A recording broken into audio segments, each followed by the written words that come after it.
Dear students, welcome to Insight Academy.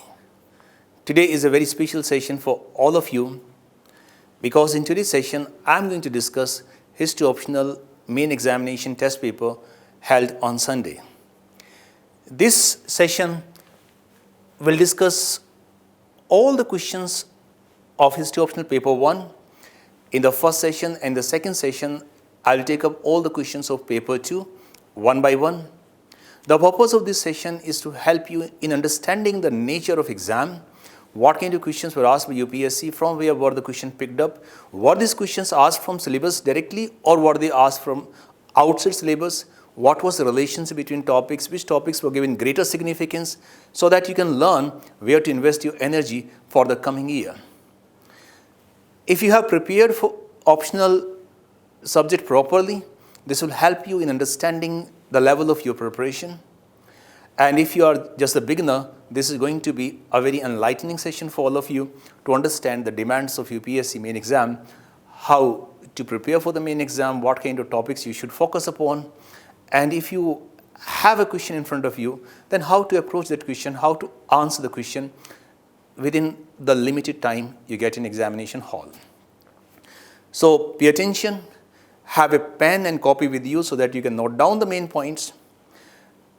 Every time, whatever you note down, try to correlate that whenever you have to write exam, you have to write a question in future. We have made arrangement for all the students, those who want to write answers to these questions. Question papers are easily available on our website as well as anywhere else. You can download the question paper. And if you want that your answers should be checked by me, you can submit your answers to the institute. We have created an arrangement for all the students, so you can contact office to know the procedure, how to submit the answers, where to submit the answers. You can call the numbers given on the website, and you can get your answers checked by me directly. So let us start the session of history optional civil services main examination analysis. This is a session for history optional paper 1. Paper 1 means you have two segments here, section A, section B, and I hope all of you are aware that section A has questions from ancient India and section B has questions from medieval India. In section A, the most important question that is asked always and every time, that is the question on the map. So I'll help you in understanding the map here, and we'll discuss all the sites.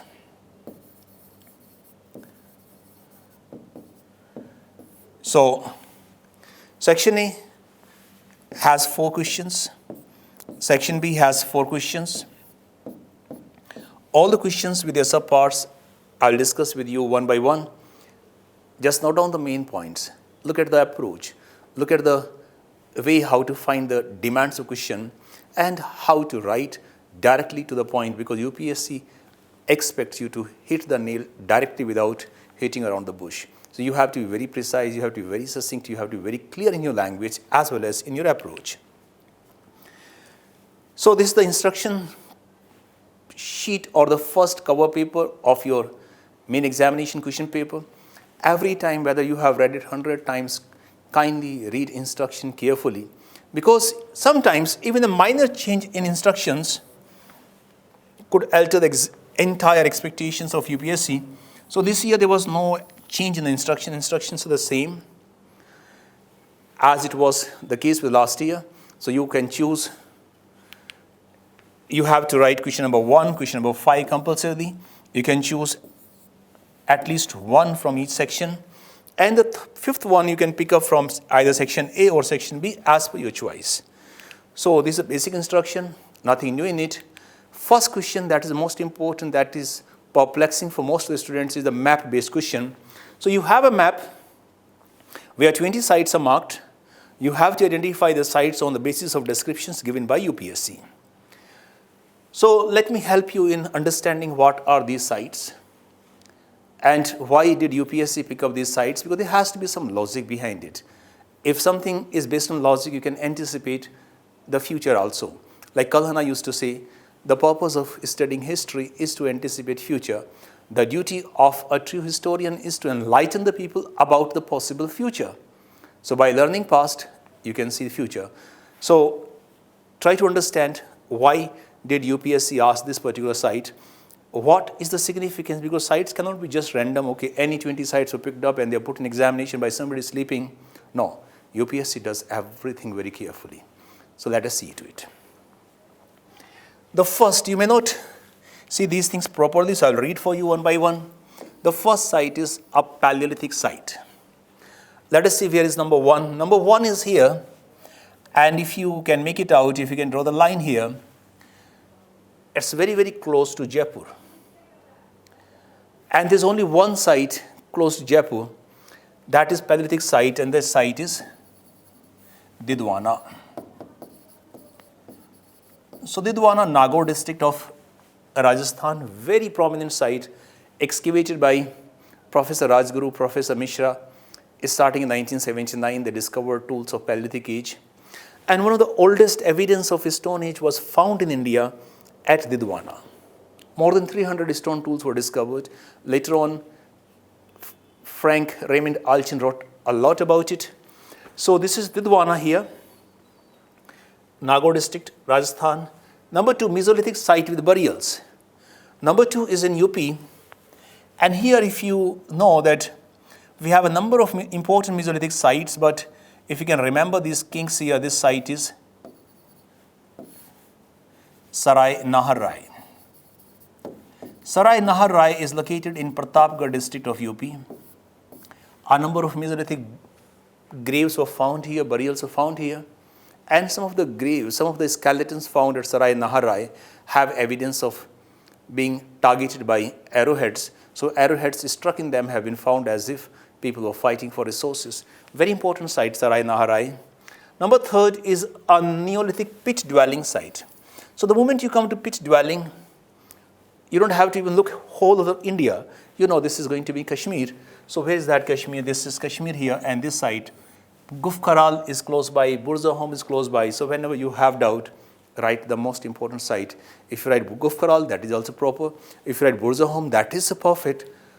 So Gufkaral and Burzahom, there are two sites close by. Write the main site always. So Burzahom, located near Srinagar, most prominent Neolithic site, pitch dwelling, dog bravery, dead master, coarse grey pottery, evidence of bone tools, fish hooks, all were found here.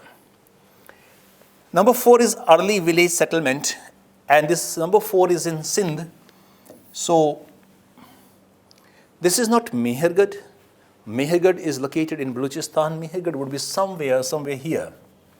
So if you look at the Mehergarh location, so some of you might think that this is Mehergarh. Mehergarh would be somewhere here. So it's not Mehergarh, it's Zukhar. Very prominent village, famous for Zukhar pottery. So this is one of the earliest villages in Sindh, Zukhar. So site is Zukhar here, continued in Indus Valley times or in Harappan Civilization times. Zukhar pottery was the most important pottery that was used by the people of that area. So site is Zukhar here, it's not Mehergarh, so be careful. Number five is a Neolithic site. Where is number five? Number five is here, Kerala. And if you look at the Kerala and Karnataka borders, or tri-junction basically, Kerala, Karnataka, Tamil Nadu, this site is Idakkal. So there are Idakkal caves here. And these sites, or these caves have yielded, or in these caves, evidence of Neolithic age have been found. Neolithic tools, evidence of cultivation of food grains. So these are Idakkal caves of the place Idakkal in Kerala. Number six, Neolithic Chalcolithic site. Now look at the Bihar here. This is Bihar, and close by to Patna, only one site which is Neolithic as well as Chalcolithic in this area, and that site is Chirand. So Chirand, a very important site, use of bone tools, a number of copper objects were found here. So this is Neolithic as well as Chalcolithic. Then number seven is a Harappan UNESCO site. And once you look at this area, there's only one site, that is Harappan UNESCO site or Harappan site recognized by UNESCO, that is Dholavira. So you have to practice your map in such a way that you remember all the important sites and they are printed in your brain. Dholavira is a very famous site, very unique site, because Dholavira is the only site having division of city into three parts. Every year, Ran of Kutch or the Kutch festival is held here. So that's very important culturally. Number 8, megalithic burial site. And this number 8 megalithic burial site here is a very prominent site discovered recently, Hire Benakal. Hire Benakal is a site that is megalithic site, Karnataka, very, very important site, Koppal district. And number 9 is a place of second Sangam. Place of second Sangam, even if you know the name and you know the location here, this is easy to make out. The place of second Sangam is Kapatapuram.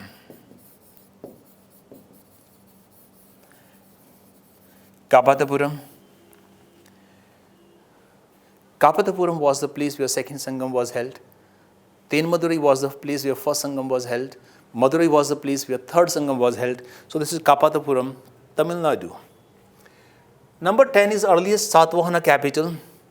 And again, if you have this kind of description, it's not just a capital city, because had they mentioned here capital city, you would have found it difficult to find whether this is Amaravati or Nagarjunikonda. But the moment UPSC says this is Satvahana capital, earlier Satvahana capital, earliest one, then you know this is Amaravati Strait. So UPSC has given enough of the hints here for students to get to the precise location. These circles are very, very big in terms of the area covered by them, but UPSC has given very precise hits this year, so that has made the life of students quite easy. Amaravati, site of Amaravati School of Art, capital of Satvahana's earliest capital. Number 11, place of inscribed statue of Ashoka. So this is inscribed statue of Ashoka, Karnataka. This was asked in pre also, I think last year, Kanganahalli. Kanganahalli, Karnataka. So this is very important site here.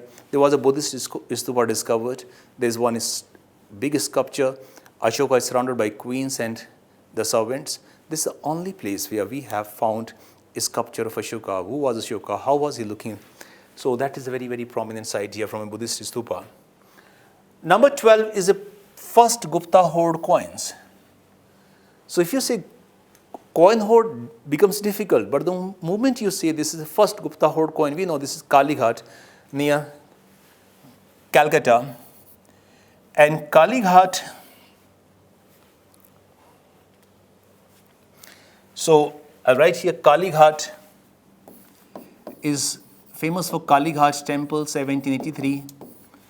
Gupta coins are found in large number when Warren Hastings was the Governor General. These coins were discovered during accidental search, and these coins were presented to Warren Hastings, and those colonial exploitators, they carried all these coins to London. These coins are available in London Museum even at present. So this is Kalighat. Number 12, hoard of metal sculptures. And if you know here, this is a place very famous for Buddhist sculptures, and that place is Sultanganj. Sultanganj, when Sultanganj railway station was being constructed, this place was dug out. The famous Sultanganj Buddha, a standing Buddha, 7.5 feet high, was discovered here, which was carried to London, and that is there in Birmingham Museum. That is not the only sculpture found here in that time. A large number of Buddhist sculptures made of copper and bronze were found at this place. Sultanganj, Bhagalpur district of Bihar, famous for metal sculptures, and all of these sculptures, there are more than a dozen which are there in London Museum even today. So that is Sultanganj. Number 14, ancient port. An ancient port here, very easy to make out, this is Bharuch. or Brigukach. So Bharuch or Brigukach, that is the ancient port here at number 14 dot. Bharuch was the most prominent port on west coast in ancient times. Number 15, oldest Jesuit church. And here this is Basilica of Bom Jesus.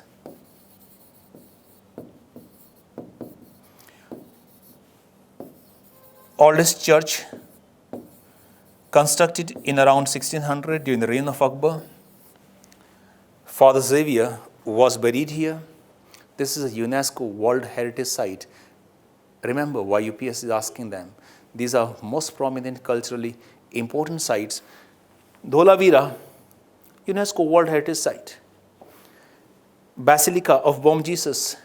Its construction started in 1594, completed in 1605. Father Xavier is buried here. This is also UNESCO World Heritage Site, recognized in 1986. So all the UNESCO's World Heritage Sites should be on your fingertips. Because every year, 2-3 of them are being asked by UPSC in map. So UPSC is not asking something just randomly. If suppose you look at here, Ashokan sculpture, only unique site here. If you look at here, Gupta coins, unique. Because there are 2 sites where Gupta age coins are found. One is this, Kalighat, and second is Bayana, Gupta coin hoard. So try to connect with all these things. Number 16, center of Gandhara art. And the center of Gandhara art in Afghanistan is Begram. It's not Bamiyan. Bamiyan is quite deep. It's a Begram. Begram, located near Kabul, one of the most prominent centers of Gandhara school of sculpture. Number 16 is a Buddhist monastery, and this carries us to Bangladesh, Sompura Vihara.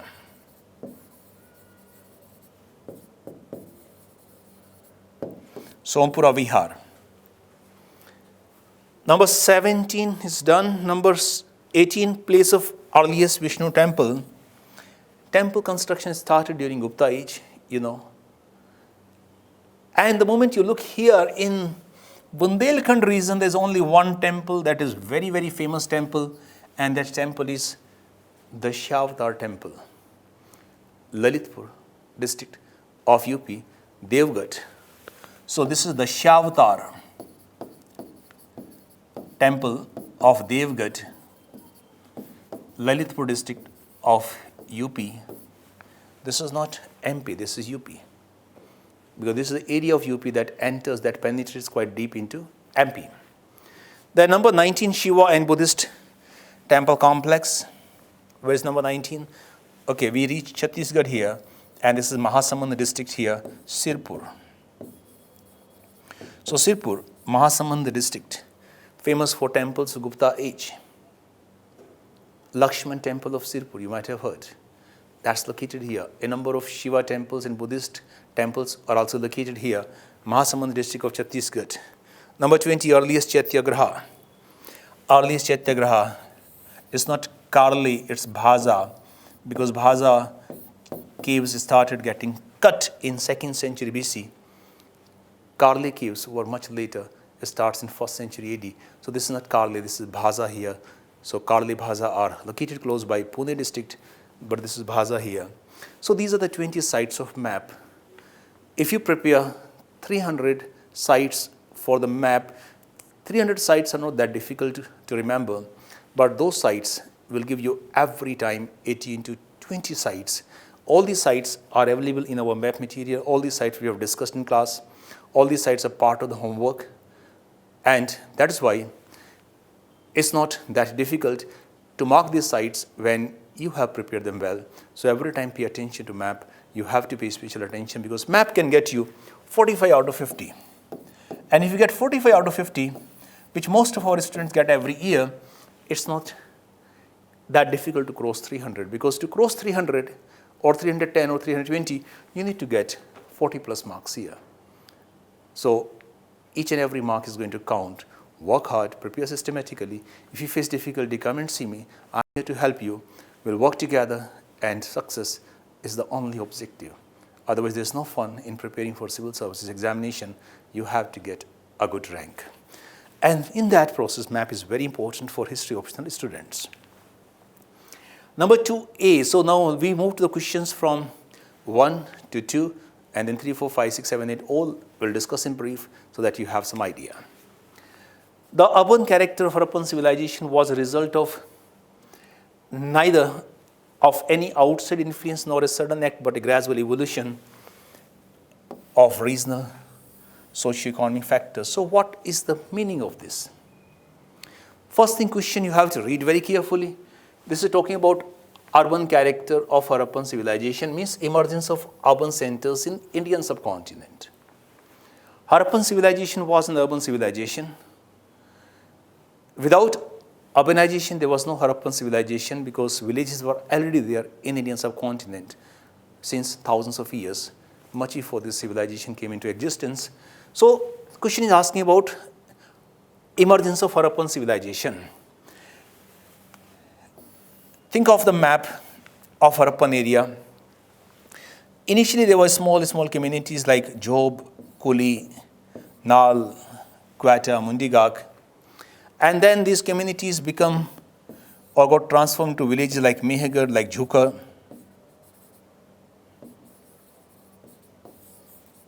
And then these got transformed into towns like Amri, Kordisi.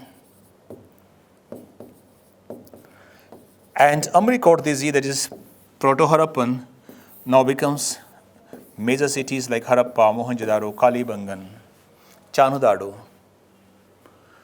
So this is what question is asking. It means question is asking about theory of indigenous origin of Harappan civilization that was put forward by archaeologists such as Muhammad Rafiq Mughal, A.N. Ghosh, Walter A. Fairservice, G.F. Dills, Frank Raymond Alchin, Bridget Alchin. So you have to write here the theory of indigenous origin of Harappan civilization. Start your answer with the introduction that origin of Harappan civilization has been a matter of serious controversy because most of the evidence found that Harappan settlements belong to mature phase. And just mention other issues, other theories that scholars like John Marshall, Mortimer Wheeler, and Gordon Childe, they believe that it was a result of foreign impetus. Some people migrated from Mesopotamian civilization. Write one or two sentences. Some others believe this was the handiwork of Aryans. And who are these? S.R. Rao, A.D. Pusalkar, K.N. Shastri, T.N. Ramachandran. So write few names. Because if you write the names of the scholars, then you get weight in your answer. Without the names of the scholars, without evidence, your answer becomes a story. And a story will not fetch you more than 40% marks. You have to get 70% marks to really make it to top 10. So write introduction about controversy and then write here how civilization was a result of gradual evolution of regional socio-economic factors, that how people from Mehergarh area migrates into the valley of river Indus where they find a fertile alluvial plain, where they find perennial river, and they develop massive cities like Harappa, Mohenjo-daro. Civilization came into existence. Question number 2b, foreign accounts as a source of ancient Indian history may have some advantages, but they have few shortcomings also. This question also was asked by UPSC few times in different language. This is just a simple question of indigenous origin theory of Harappan civilization. This question was also asked few times in past, and this is about critical significance of foreign accounts. Foreign accounts are clearly mentioned in your syllabus. So foreign accounts, we have Greek, we have Chinese, we have Arab. So those Arab accounts, foreign accounts, you have to keep in mind to answer this question.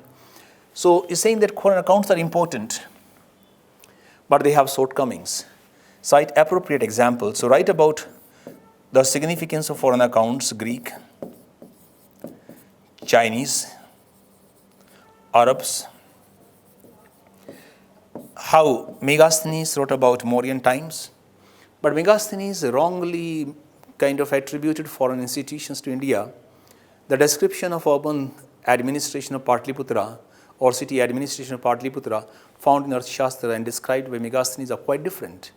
It appears that he was picking up something what he had seen in Persia and in Greco-Roman world, and he was wrongly attributing to India. Chinese, Faiyan, Huinqiang, Itsing, Arabs, Al-Suleiman, Al-Masudi, Al-Buruni, write about their descriptions and then limitations. Megasthenes says there was no slavery, but slavery was there. Megasthenes said there were 7 castes, but these were not 7 castes, these were basically 7 professions. So he could not really perceive Indian society, Indian system properly from the limits of Mauryan palace where he was staying in Patliputra city. Chinese, Faiyan wrote in detail about society. Huinqiang wrote in detail, but Huinqiang's description ended up glorifying Harshvardhan too much. So you know what are the limitations, right? All these things. Arabs wrote about India. Al-Biruni's Kitabul Hind is known as Mirror of India, Tehqiq-e-Hind. But he was extremely critical of India.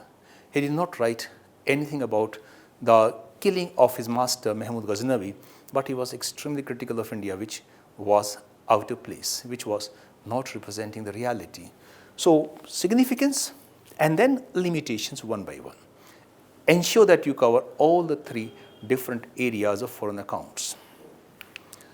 Question number 2, see, though some of the ideas of Buddhism may have had their origin in Vedic Upanishad traditions, but it was an altogether new religion. Question was asked a couple of times in past also. Extent of Upanishadic influence on Buddhism. So there were many similarities. Both were non-violent, both were against ritual ceremonies, both condemned priestly domination. Both were simple, liberal, progressive. But there were many fundamental differences also. Like Buddhism, there was no soul. Buddha said soul does not exist. Buddha did not say anything about God. He remained silent when he was asked about presence and absence of God. Or 4 Noble Truths, Eightfold Path, 10 Teachings. Those were new things here.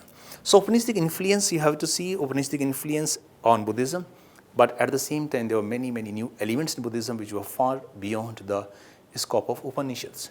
That's why we say it was altogether new religion, having its own specific principles and institutions. So analyze it. Question is a repetition, just language is different. Question number 3a, the economic conditions of Guptas were the culmination of a process which began during Kushanas. So this is talking about Gupta economy. And Gupta period economy was at its peak. In fact, this development starts in Vedic age, gets momentum in 6th century BC, when monetization of economy took place, coins were issued. Mauryans gave it a boost further. Kushanas issued purest gold coins, largest number of copper coins. So post-Mauryan age economy was massively dynamic. Indo-Roman trade was flourishing, Indo-China trade was flourishing, Indians were going to Southeast Asian countries, so give those examples. And this process was carried to its peak during Gupta period. Give examples of Julian, Marcus Aurelius, to say that this was the peak. How Elric Huna got thousands of pounds of paper and thousands of rolls of silk which were carried from India. So Kushana period witnessed remarkable progress in economy because of internal, external factors, discovery of monsoon, emergence of Mahayana Buddhism, very high level of monetization economy, guilds were well developed. So write all those factors and then link them with Gupta age. If this is Gupta age, this was Kushana period. So Kushana period was representing continuation of past with new impetus, and Gupta period carried this economy to its culmination, to its zenith. So write in such a way that you show continuity, you show gradual rise and climax under Guptas. So this is about economy of Gupta and pre-Gupta period. Question number 3b, Ashoka's Dhamma was propagated not just for moral upliftment and social harmony, but for the expansion of his state's authority. This question is asking about the causes behind propagation of Dhamma. Why was Dhamma propounded by Ashoka? All the causes we have discussed in detail in class. You have the notes with you. That Ashoka wanted to ensure ethical, moral upliftment of his people.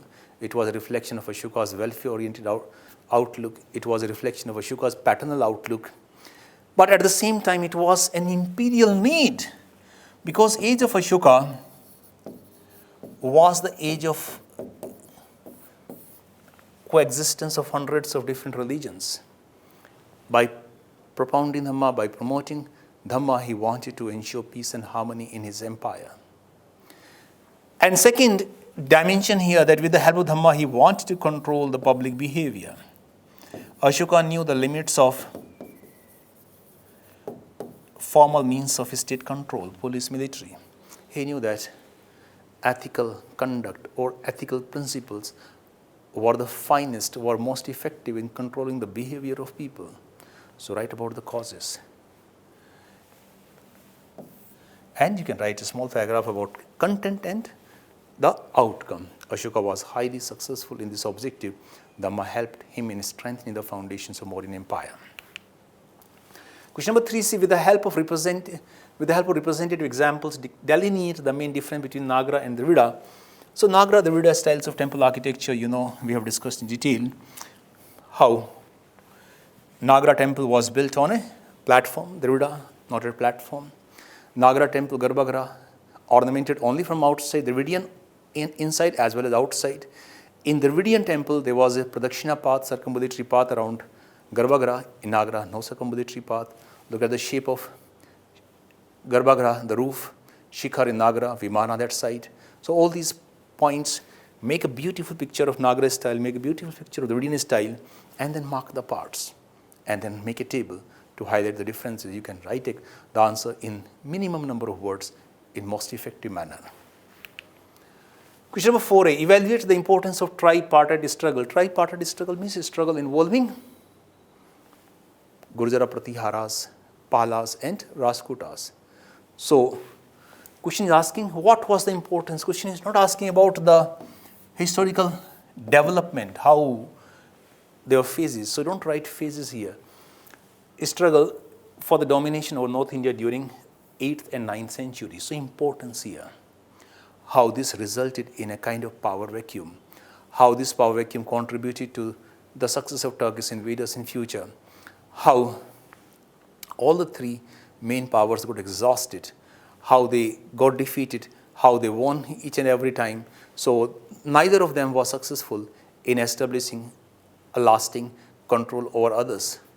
So, this led to decline of Rajputas, this led to decline of Palas, and this in future also led to decline of Pratiharas, because then new powers emerged in north as well as in Deccan. So, you have to write about introduction, that how this starts in the closing decades of 8th century AD, continues for more than 100 years, or in fact more than 150 years, till Krishna III Rajputa.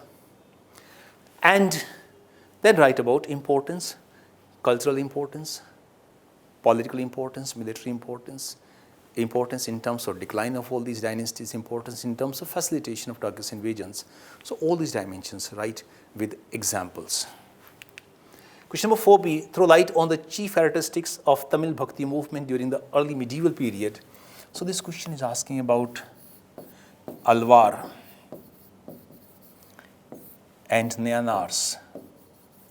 There were two branches of Tamil Bhakti, Shiva Bhakti promoted by Nayanars and Vaishnava Bhakti promoted by Alvars. This Bhakti system or tradition emerged during Pallava period.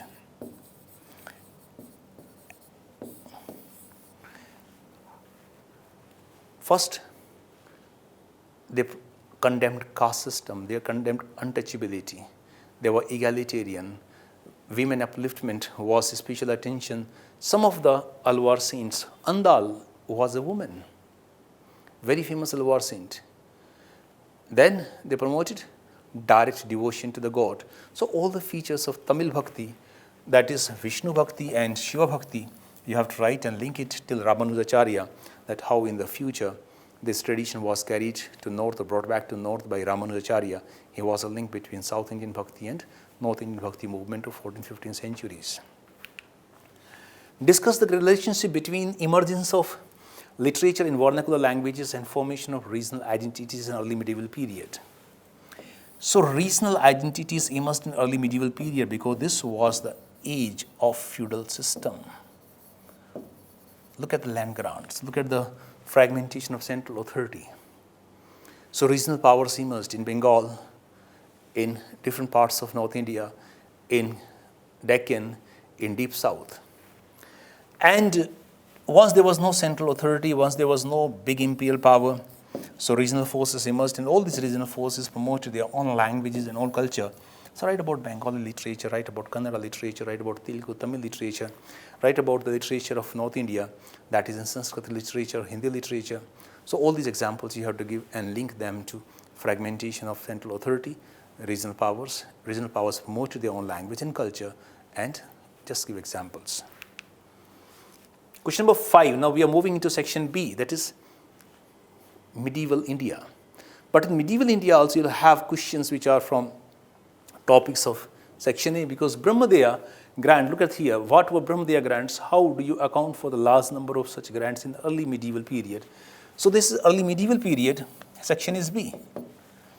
This is always there. Some questions in short format are picked up from the section A syllabus. Section A syllabus means syllabus of ancient India.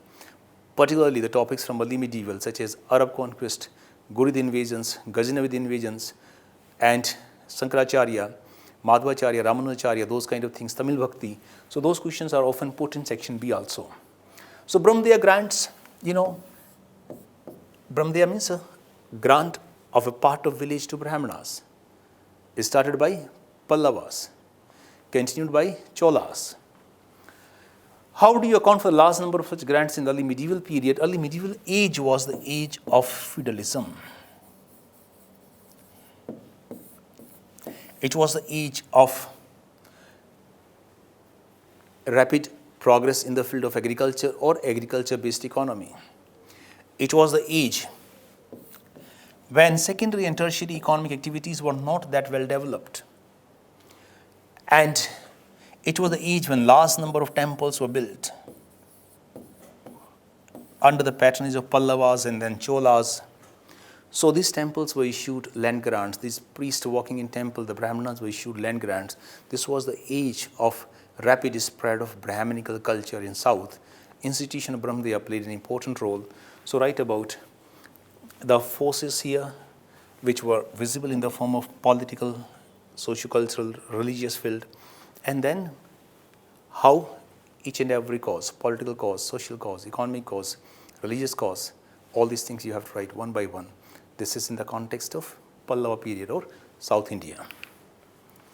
The establishment of large number of urban settlements in North India in 13th century was principally owing to the deployment of Turkish garrisons across the land. So Turkish garrisons means military camps.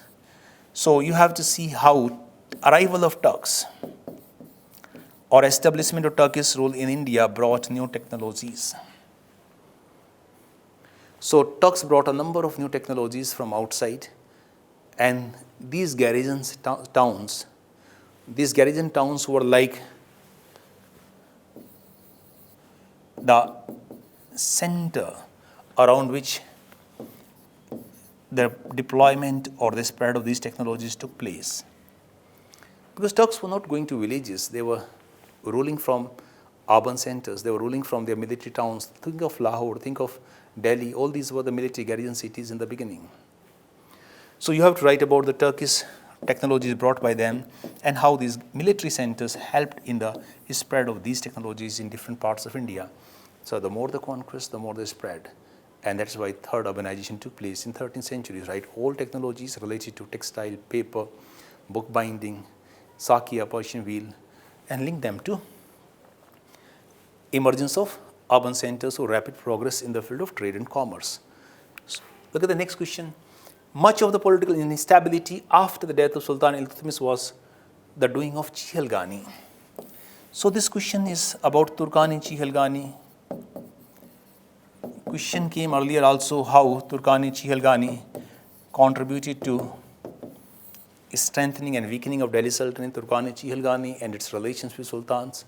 So this was a very important institution created by Sultan Iltutmish. So write about its nature, composition, how did it serve state under Iltutmish, and how the members of Turkani Chilghani became kingmakers after death of Iltutmish. Then they put Ruknuddin Firoz, they defeated, killed Rajia, then Behram Shah, then you have Ala-ud-din Mashhud Shah, then you have Nasruddin Mahmud, and one of the member Balban becoming Sultan later on. So write all these things in the context of activities of Turkani Chilghani, very important institution of medieval times, particularly for the initial phase. Rajput school of painting was Mughal in style and Rajput in its content. So question is about the Rajasthani school or Rajput school of painting which emerged in 18th century. Why was it Mughal in style? Two reasons. Rajput nobles were having close relationship with Mughal court. Second reason, when Aurangzeb prohibited painting in Mughal court, many of these painters moved into Rajasthan or Rajputana, where they received shelter. They got shelter from Rajput kings. So Kishangarh, Mewar, Bundi, Kota, Amber, all these emerged as important centers of Rajasthani or Rajput style of painting. So this was Rajasthani in its content, Rajput in its content, because local themes were portrayed. His style was the continuation of Mughals, because many of these painters came from Mughal court. Question 5e, account for the rise of Maratha power in 18th century. Very simple, has been asked many times. So write about different factors like role of geography. You have role of Maharashtra Dharma. You have role of Mughals, role of Deccani Muslim states, and you have role of Shivaji. All the factors one by one, simple, precise points. Because when question is easy, students often end up doing below average work. So when question is easy, hold your breath, write to the point, don't rush through. This has been asked many times. So history, many questions are repetition. In fact, more than 70% questions are direct repetition from past. All these questions are part of syllabus given directly from the syllabus. Nothing has been asked by UPSC from outside. All these questions were covered in detail in our classes. Every year, you can pick up the notes and you can just see them. Write answers and submit to the institute. We'll check for you. The market regulations of Ala-ud-din Khilji were useful for Sultan's military might, but were harmful for economy of Sultanate. So this question is about Ala-ud-din's market regulations. Ala-ud-din's market regulation has been asked by UPSC many times in past. So question is not asking what was the reason, why did he introduce market regulation. Question is asking what was the impact. So you have to understand the demand of question. Instead of writing left and right, always understand demand, hit the nail. The market regulations were useful in Sultan's military might. With the help of market regulation, he could maintain a large army at low cost. So write about the salary paid, write about how items of military use, civilian use for soldiers' families were ensured that they were available at a very, very cheap price. So write in brief about the system. But they were bad for economy because they were not based on the forces of demand and supply. The system was maintained with iron hands through despotic measures. So that's why the system collapsed after death of Ala-ud-din Khilji. Economy was adversely affected. This was not in tune with economic needs. Though Barney said economy got a boost, but this boost was there through the force of the state, through the sword that was being pushed up. So write both sides. Question number 6b, examine the nature of Mansabdari system during the reign of Akbar. So nature, you have to write all the 17, 18 points which we write in class. Just print them one by one. Directly, you have 17 points of nature of Mansabdari system. How this was centralized, how this was merit-based, how this was secular. All the points write one by one. Very direct, very simple question. 6c, Chola maritime expansion was driven largely by concerns of overseas commerce. Chola time witnessed rapid expansion of Indian trade and commerce, particularly with Southeast Asian countries, and through Southeast Asia they used to go to China.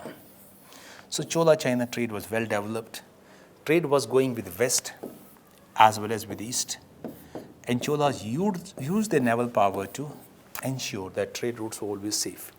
remember the Southeast Asian expedition of Rajendra I, how in 1025 AD he sent a naval expedition against Srivijaya kingdom to clear the Chola China sea routes of trade from the pirates. So Navy was used for commercial purposes. That's why Cholas could import huge amount of tin and they could make bronze images on a large scale. Think of Nataraja sculpture of God Shiva. Vaishnava movement of southern Deccan in 12th century was essentially an attempt at social reform. So 12th century, what comes to your mind? Ramanujacharya.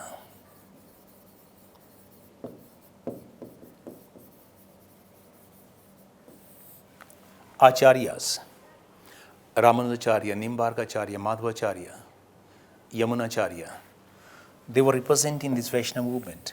So write about the aims and objectives, teachings of saints like Ramanujacharya, how they were for social reforms, how they were raising voice against the evils, casteism, untouchability, degradation of women. So they fought against them and they promoted the masses of peace. They promoted the masses of equality. So write about their teachings. 7b, various gharanas of Hindustani classical music were outcome of patronage of regional princely courts rather than central imperial one. Start with the definition of gharana. Gharana means a particular school or particular center associated with branch of music, having its own unique features, unique culture, unique tradition. Think of gharanas, Kirana Gharana, Lucknow Gharana, Ajmer Gharana, Agra Gharana. These were centers. Every center was having its own unique tradition. And now emergence of these centers was the result of emergence of regional powers.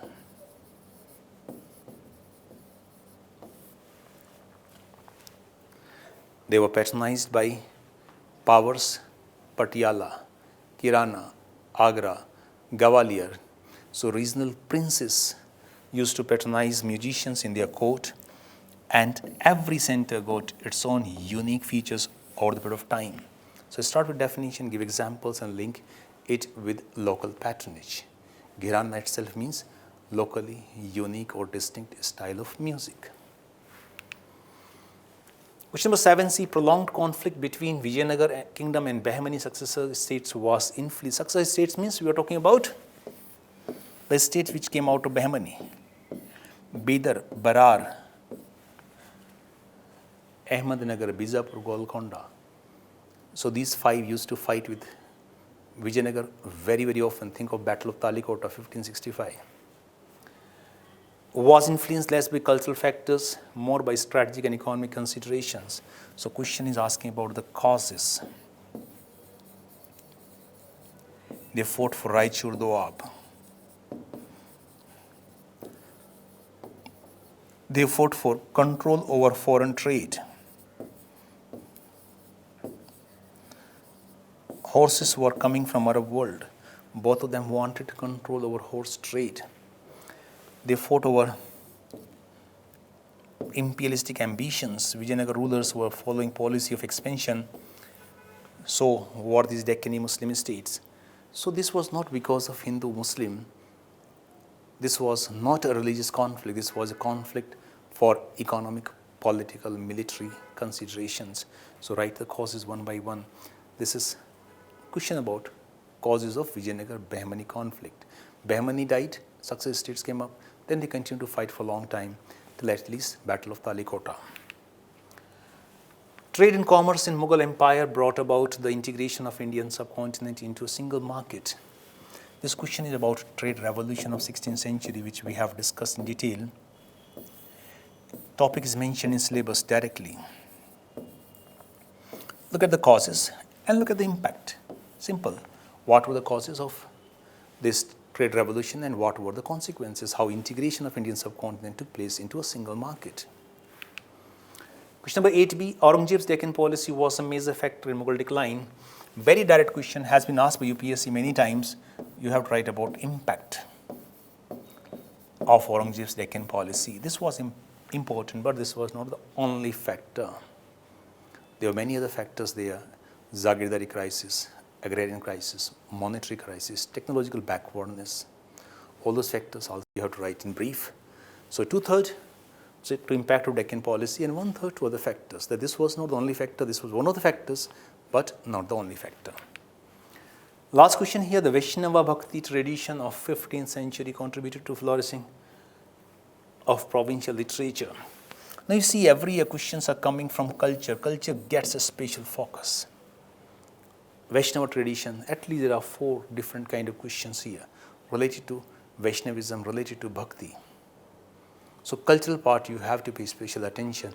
This is not the age when questions are always from political administrative system. Of course, they are covering polity, they are covering military, they are covering Mansadari system, they are covering Deccan policy. But at the same time, you have to pay attention to socio-cultural life while you prepare. Vaishnava Bhakti tradition of 15th century contributed to flourishing provincial literature. So this is talking about Kannada. This is talking about Telugu. This is talking about Assam. This is talking about Bengal. Think of Chaitanya Mahaprabhu. This is talking about Maharashtra, Maharashtra Dharma. This is talking about Al-ud-din Kashmir. This is talking about Kabir, Mirabai. So write all these examples, how provincial literature, how regional literature got a boost due to the efforts of Bhakti saints. So this was the analysis of History Optional Paper 1 that was conducted by UPSC on Sunday. I hope you got the idea of what are the demands, how to approach the answer.